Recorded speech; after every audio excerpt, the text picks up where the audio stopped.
परिचय। आज रविवार की सुबह है। कमल ध्यानपूर्वक अपनी मां को देख रहा है। उसकी मां पानी की एक बाल्टी में थोड़ा सा सफेद रंग का द्रव डाल रही हैं। उसने इसके बारे में अपनी मां से पूछा, मां, ये सफेद रंग का द्रव क्या है? बेटे, ये एक विसंक्रामक है।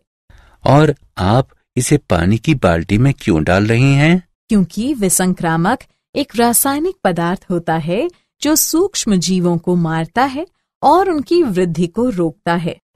फर्श और प्रसाधनों को संक्रमण से बचाने के लिए इसका उपयोग किया जाता है। मां, क्या हम इसका प्रयोग सीधे घावों पर कर सकते हैं?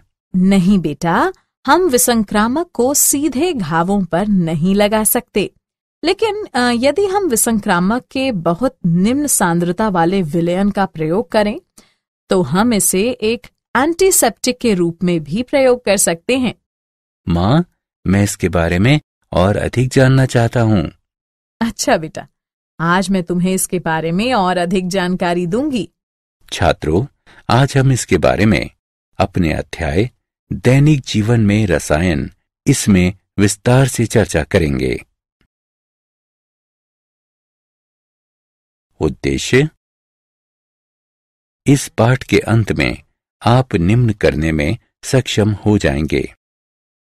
औषध को परिभाषित व वर्गीकृत करना, औषध अभिकल्पन के बारे में जानना, विभिन्न वर्गों की औषधि की चिकित्सीय क्रिया का विश्लेषण करना, भोजन में मौजूद रसायनों से परिचय, कृत्रिम मधुरकों को समझना, खाद्य पदार्थ परिरक्षकों की व्याख्या करना, साबुन और अपमार्जकों को परिभाषित व वर्गीकृत करना। दैनिक जीवन में रासायनिक यौगिक।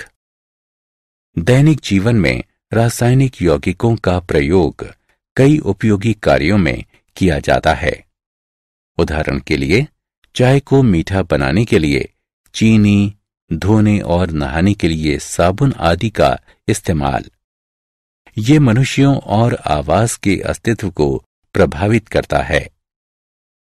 इसके अतिरिक्त कृषि, वस्त्र, दवाओं, फोटोग्राफी आदि में अनेक यौगिकों का अनुप्रयोग होता है।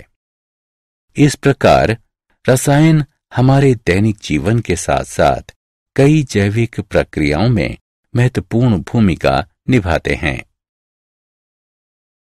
औषध। रोगों के उपचार तथा दर्द की पीड़ा को कम करने के लिए प्रयुक्त रासायनिक पदार्थ दवाएं या औषध कहलाते हैं। दवाओं के रूप में कुछ रासायनिक यौगिकों के उपयोग ने कई तरीकों से मानवता की सहायता की है।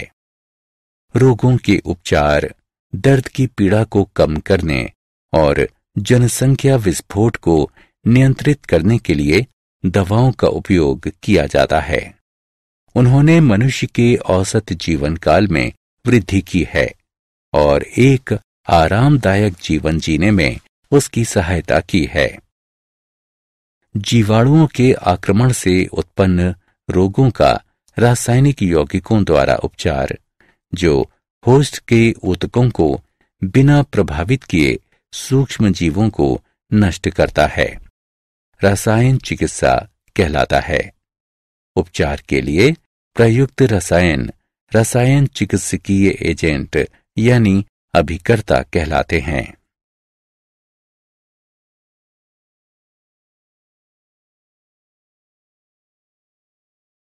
औषध का वर्गीकरण। औषधों को कई तरह से वर्गीकृत किया जा सकता है।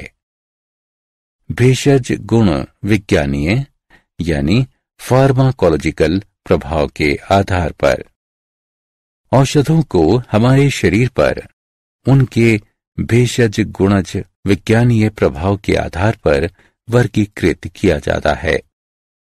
उदाहरण के लिए, ज्वरनाशी औषध ज्वर वाले शरीर का ताप कम करती है, जबकि पूतिरोधी यानी एंटीसेप्टिक औषध सूक्ष्म जीवों की वृद्धि को रोकती है। विशेष रूप से जैव रासायनिक प्रक्रिया के आधार पर कुछ दवाएं जैव रासायनिक प्रक्रियाओं को प्रभावित करती हैं।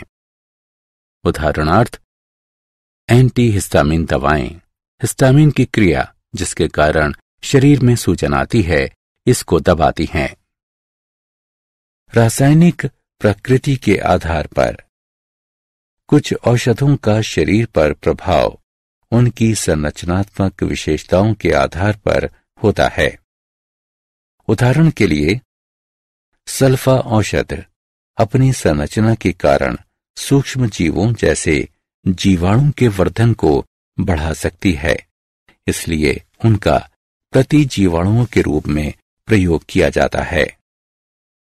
लक्ष्य अणुओं के आधार पर वे लक्ष्य अणुओं जैसे एंजाइम, कोशिकाग्राहियों, वृहदाणु जैसे कार्बोहाइड्रेट, प्रोटीन, लिपिडों और न्यूक्लिक अम्लों पर आधारित होती है।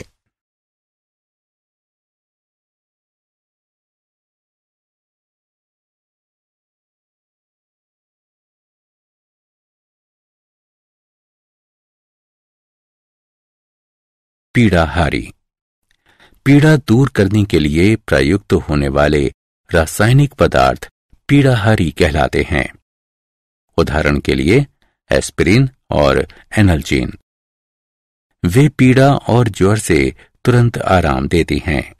एस्पिरिन का उपयोग दिल के दौरे की रोकथाम में किया जाता है, क्योंकि इसमें रक्त का थक्का न बनने का प्रभाव होता है। कुछ नारकोटिक्स जैसे morphine, codeine, pethidine, hydrochloride, methadone और हेरोइन भी पीड़ाहारी के रूप में प्रयुक्त होती है। वे रोगी को पीड़ा से मुक्ति तो देती हैं, लेकिन वे केंद्रीय तंत्रिका प्रणाली पर आक्रमण करती हैं और निद्रा या मूर्छा लाती हैं। अधिकांशतः ये अफीम या मैरिजुएन पादपों से प्राप्त होने वाले उत्पाद हैं।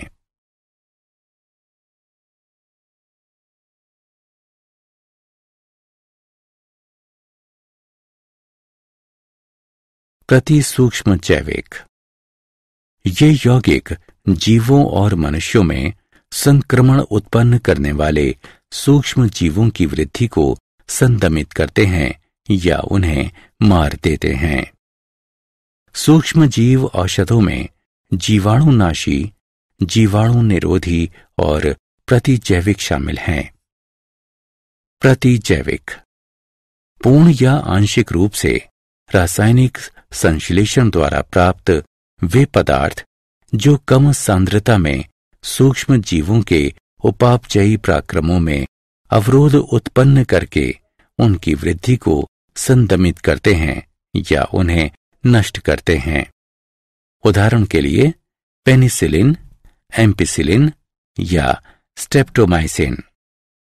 एक प्रतिजैविक द्वारा आक्रमण किए गए सूक्ष्म जीवों की पूरी रेंज स्पेक्ट्रम कहलाती है। प्रतिजैविकों को दो प्रकारों में बांटा जा सकता है। संकीर्ण स्पेक्ट्रम प्रतिजीवाणु, ये बहुत कम बीमारियों के विरुद्ध प्रभावी हैं। उदाहरण के लिए पेनिसिलिन। विस्तृत स्पेक्ट्रम प्रतिजीवाणु, ये सूक्ष्म जीवों की विस्तृत रेंज के विरुद्ध प्रभावी हैं। उदाहरण के लिए क्लोरैम्फेनिकोल और टेट्रासाइलिन।